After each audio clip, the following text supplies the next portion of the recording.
ótima tarde para você. Está começando Sala de Entrevistas desta tarde.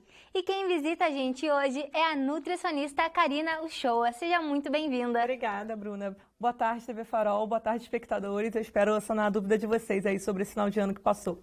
É verdade. E chegando agora, né? No início de janeiro, o pessoal todo preocupado com os quilinhos que ganhou a mais. Quais são as dicas para desintoxicar?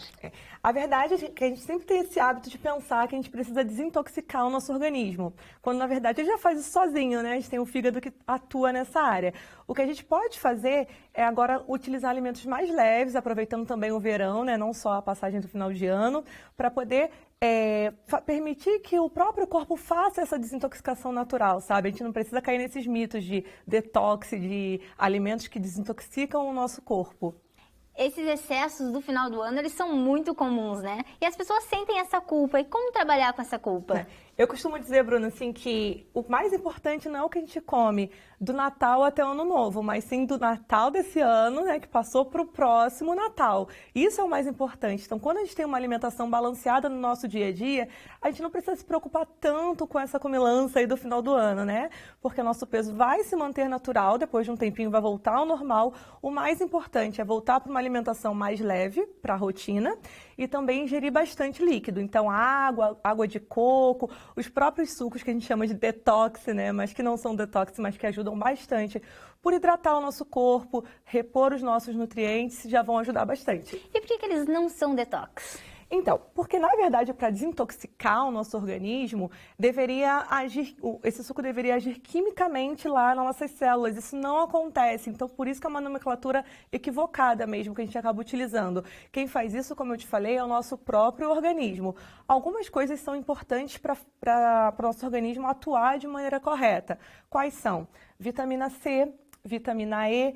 Então, como é que a gente consegue consumir esses nutrientes de forma correta? Aumentando o nosso consumo de frutas, legumes e verduras. Então, se a gente aumenta esse consumo, a gente já consegue elevar aí a nossa capacidade de desintoxicação natural. E essa preocupação com os quilinhos a mais? Vamos falar do fim do ano mesmo. A gente sempre ganha um pouquinho, né? Sobre as dietas restritivas, Karina. Tem muitas pessoas que se restringem a isso. Pode falar um pouquinho mais? Claro. Então, eu sou uma nutricionista que eu não acredito em dietas restritivas, né? Porque a gente faz essa dieta de uma maneira muito curta, num prazo muito curto. Às vezes por semanas, no máximo 2, 3 meses. É quase impossível um ser humano conseguir manter uma restrição tão grande por tanto tempo. Então, a gente começa a ficar nesse efeito sanfona. Engorda, emagrece, final do ano engorda bastante e agora quer correr atrás do prejuízo. O correto mesmo, a maneira que a gente consegue viver melhor, né, de maneira mais saudável, é a gente conseguir manter nosso peso ao longo do ano. E se você está acima do peso, começar a fazer uma dieta, uma reeducação alimentar de agora, do iniciozinho do ano, para poder ir bem para o próximo verão, para não cair nesse charlatanismo de que em 1, 2 meses a gente consegue emagrecer e ficar super bem. Tá? E além desse efeito sanfona, quais os principais riscos que essa dieta restritiva ela tem? Então, os principais riscos dessa dieta é justamente, às vezes, até afetar o nosso psicológico, porque saúde não é só o físico, né? A gente tem que estar num bem-estar completo, físico, emocional. Então, quando a gente começa a restringir demais, tudo aquilo que leva à restrição acaba ocasionando uma compulsão. Então, muitas vezes, fica bem de maneira equivocada mesmo. Ao invés de a gente conseguir melhorar nossa alimentação, a gente piora ainda mais, gerando uma compulsão por doces, por carboidratos, né? Que precisam fazer parte da nossa dieta. É saudável comer doce, comer carboidrato, mas de uma maneira controlada. E quais as principais dicas para quem quer fazer uma reeducação alimentar? Então, eu começaria com inclua mais frutas, legumes, verduras, alimentos integrais, porque esses alimentos eles acabam nos dando mais saciedade. Quando a gente consome coisas que não possuem nada integral ali na sua composição, né? Por exemplo, fast food, pizza, quando isso é rotina pra gente, a gente acaba sentindo fome muito mais rápido e muito mais vezes ao dia. Quando a gente consome alimentos mais integrais ao longo do dia, a gente sente uma saciedade porque o alimento fica mais tempo no estômago e com isso a gente acaba comendo em menor quantidade. E tem um tempo certo para comer, Karina? De quantas em quantas horas? Então, Cada pessoa é de um jeito. A gente tem uma magia, né, na nossa vida que cada indivíduo é realmente de uma maneira. Isso se chama ciclo circadiano, tá?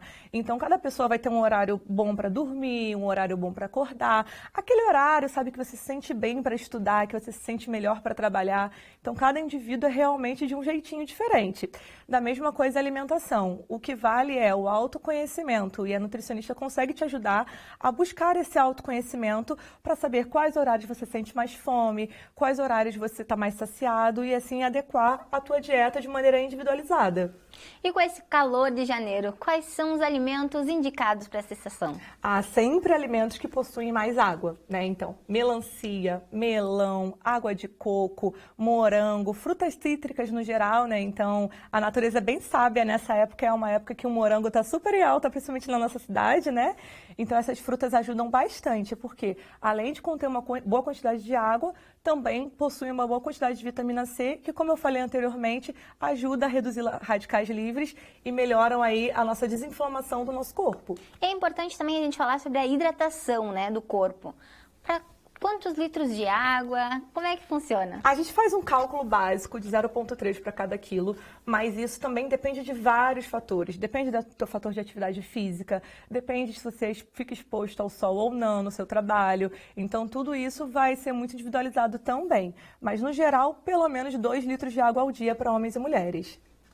E sucos, chás, eles substituem a água? Não, eles não substituem a água. O que eles vão fazer, eles também vão te ajudar na hidratação, certo? Mas eles não vão substituir a água, então essa contagenzinha aí de 2 litros de água ao dia, pelo menos, é de água pura mesmo. Fora isso, a gente pode também, nesse calor, investir em chás. Também tem chá gelado, hoje em dia que a gente consome bastante, né? Isso também vai ajudar na hidratação como um todo. Ajuda na hidratação, mas não elimina a água, Não né? elimina o poder da água. A água é super importante, a gente menospreza a água, né? São pequenos hábitos que fazem toda a diferença, até mesmo para o emagrecimento e para quem gosta de hipertrofiar, né? Ganhar massa muscular aí no verão para ficar com um corpo mais bonito. Karina, e os riscos do refrigerante? No verão, as pessoas tomam muito refrigerante, né? Sim. O refrigerante ele é um problema porque o refrigerante ele acaba tendo muita caloria em pequena quantidade. Então, um copo de refrigerante vai ter aí 5, 6 vezes mais calorias do que um copo de suco natural, de uma água de coco. Então, a gente acaba consumindo todo esse açúcar, toda essa caloria, além dos aditivos, né, que acabam influenciando negativamente na nossa saúde. E as pessoas têm essa curiosidade da diferença entre a água com gás e o refrigerante. Tu pode falar pra gente? Claro. A água com gás ela é super saudável, pode ser consumida ao longo do dia. Se você não tem nenhum problema com gastrite, refluxo, ela pode ser consumida de maneira bem liberada mesmo ao longo do dia. Os gases não são consumidos, né? Não entram na nossa corrente, então eles vão ser eliminados naturalmente, não tem problema nenhum, tá? Então a água com gás ela pode ser sim um ajudante aí para quem quer eliminar o refrigerante. Por causa da função do gás, ela dá aquela enganadinha, né? Dá, exatamente. E você pode também utilizar frutas, né? Tem muita gente que consome água com gás com laranja, água com gás com suco de limão. Então, a gente já consegue trazer um pouquinho mais dessa ela é bem parecida com o refrigerante, né? Então, a gente consegue trazer isso para a nossa vida sem os malefícios do refrigerante. Que é o açúcar, principalmente, né? Principalmente o açúcar, mas também muitas substâncias. Por exemplo, o sódio, né? O refrigerante, assim como qualquer alimento industrializado, possui uma grande quantidade de sódio. O próprio sódio vem do sal de cozinha também, né? O sal de cozinha é rico em sódio, na verdade. Então, o refrigerante sendo rico em sódio também vai trazer problemas para quem tem, por exemplo, hipertensão, diabetes ou qualquer outro problema metabólico. E, Karina, para quem ama o açúcar, mas quer manter o peso, como é que faz? Primeiro é entender que existem alimentos doces e existem alimentos que não são doces. Por exemplo, não adianta a gente pegar um café que é amargo e trazer esse café para a realidade do doce, querendo colocar um monte de açúcar dentro desse café, né? Então, esse é o primeiro passo, reconhecer quais são os alimentos que são mais doces. Exemplo, um morango maduro, uma fruta madura, elas sempre vão ser naturalmente doces. Então, recorrer um pouquinho mais a esses alimentos. Depois, se a pessoa for diabética, aí sim entrar para a questão de utilizar o edulcorante, que é o adoçante, né? É tratado popularmente como adoçante. Existem alguns adoçantes que são mais saudáveis e outros menos. Os que a gente indica ultimamente é o stevia e o xilitol, que são adoçantes bem seguros para a população. E aproveitar que a gente está na melhor época pro bronze, né, Karina? Sim. Algumas dicas de alimentos. Sim, por exemplo, um suco de laranja com cenoura e beterraba é excelente, porque tem vitamina A, né, beta-caroteno, e consegue estimular e melhorar aí a nossa produção de melanina e melhorar o nosso bronze, aí, levando ele por mais tempo durante esse verão. E é eficiente mesmo? É eficiente, totalmente eficiente por conta dessa função, né, da vitamina A, da transformação dela, do beta-caroteno, que acaba estimulando mesmo essa produção da melanina. Então, a melanina acaba fazendo com que o teu corpo ele realmente realce a cor. Então, se você está tomando sol, está ficando bronzeado, está se cuidando, né, que é importante também se hidratar durante esse momento que você toma sol, no horário correto também, com protetor solar. Tudo isso junto e utilizando o suco, você consegue manter realmente o bronze por mais tempo. Então, essa função é para manter o bronze por mais tempo. Claro que é individual, né, para cada pessoa, mas os efeitos do bronze, tu vê em quanto tempo, mais ou menos? Na verdade, se você utiliza o suco todos os dias, você consegue elevar aí por mais 3 dias, 4 dias de bronze, o que já teria acabado antes, sabe? E também protege a tua pele, porque justamente a melanina, ela é o que é feito, ela existe na nossa pele para proteger a nossa pele do sol. Então, se você também consome bastante beta-caroteno, bastante suco com vitamina A, né, que é o caso que eu citei da cenoura, da beterraba, a gente consegue também proteger a pele, não só aumentar essa quantidade de dias bronzeado, mas também fazer essa proteção. E quais alimentos que são importantes para a hidratação do corpo, né? Porque é muito sol. Que tem algum alimento que ajuda nos cabelos? Como é que funciona? Então, a gente às vezes tem o hábito de consumir só banana como fruta, né? E aquela saladinha clássica brasileira que é tomate, alface e cebola. Se a gente diversifica mais isso, a gente consegue encontrar todas as vitaminas e minerais suficientes para fazer produção tanto de melanina, como eu falei, da pele, como também queratina para o nosso cabelo, né? Que a queratina nada mais é do que uma proteína. Então, se você dorme bem e se você come bem, porque o sono também é essencial para essa produção de queratina para o cabelo, você consegue manter aí uma pele mais bonita, um cabelo mais bonito e tudo funciona melhor. Tá certo, Karina. Muito obrigada. A gente vai para um rápido intervalo e já estamos de volta. Certo.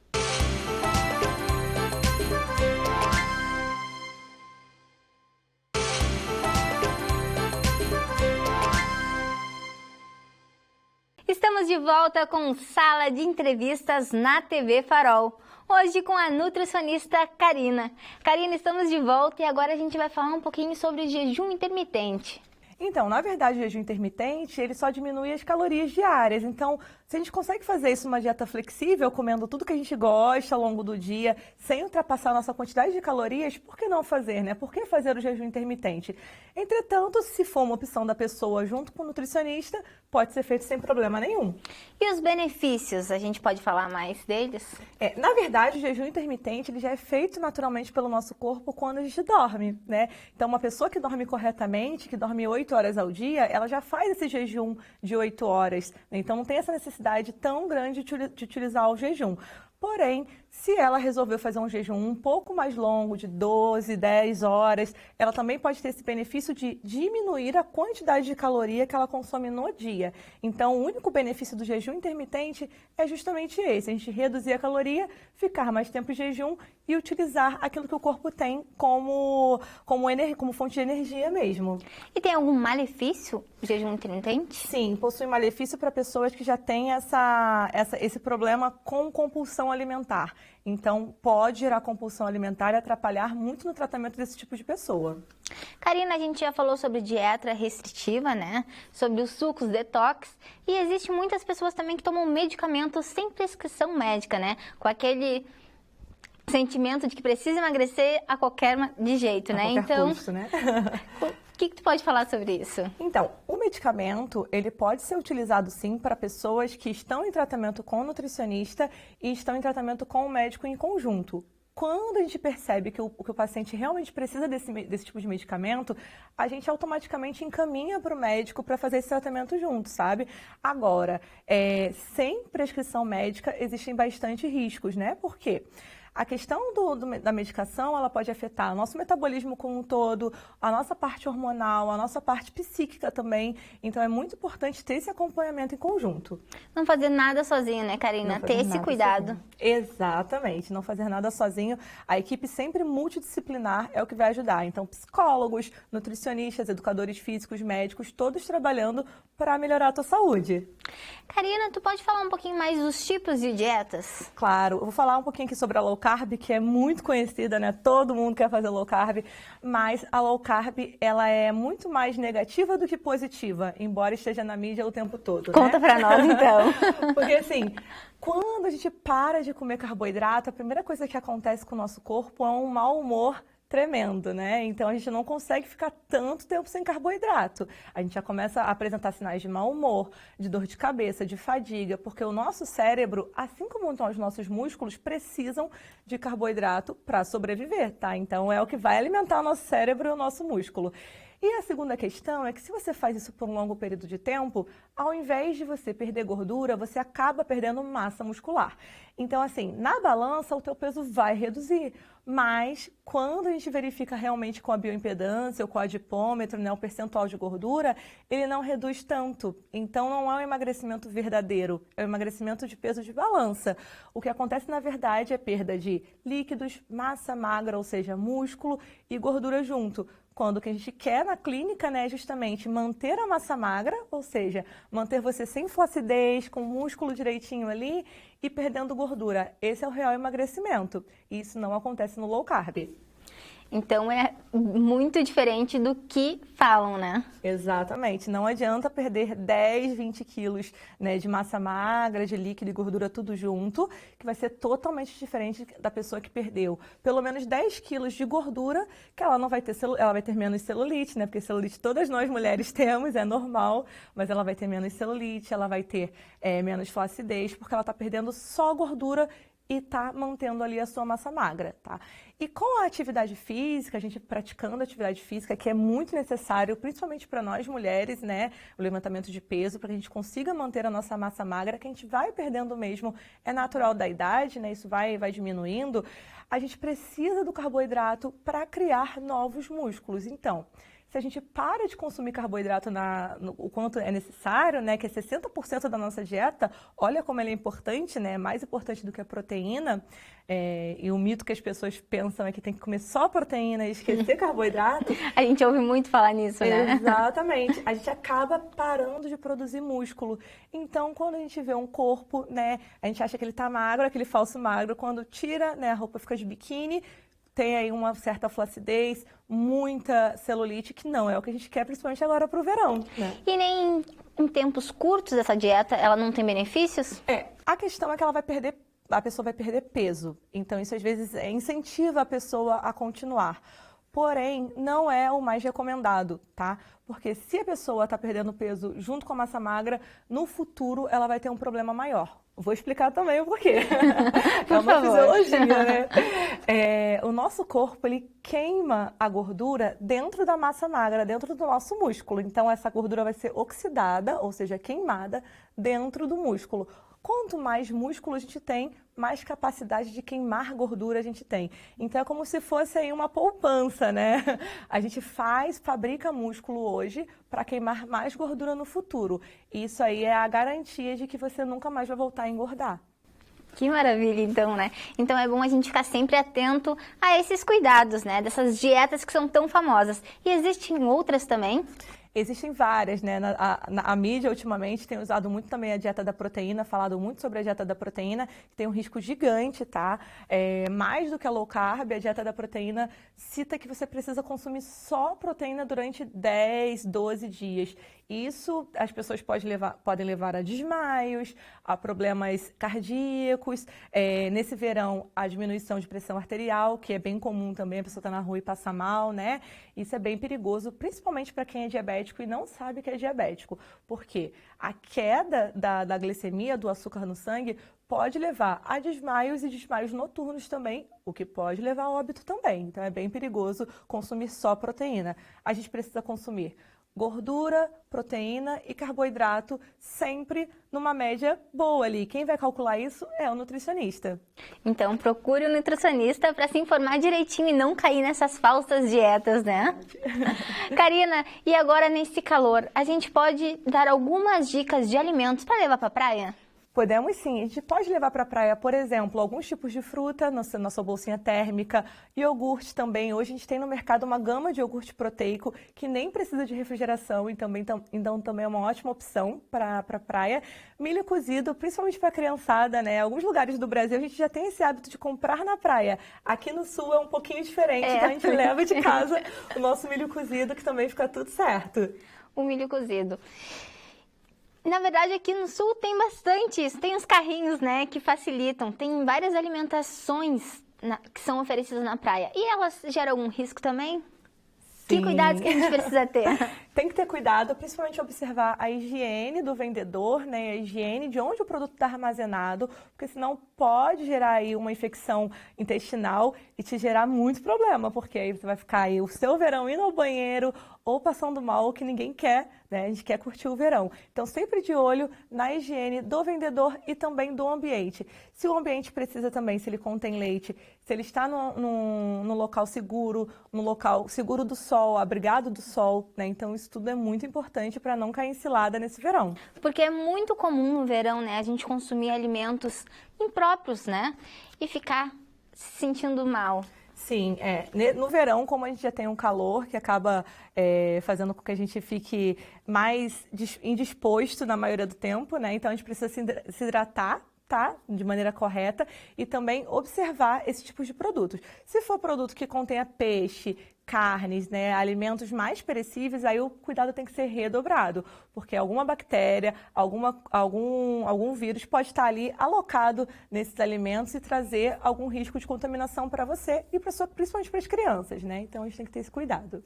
Karina, tu falou bastante sobre atividade física, né? O quão é importante a nutrição com atividade física? Sim, é essencial, né? Porque se a gente faz atividade física, a gente consegue manter o nosso corpo mais ativo, construir mais músculo e com isso a gente constrói mais saúde.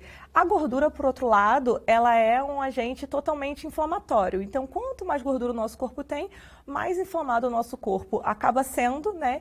Então, isso piora totalmente a nossa saúde.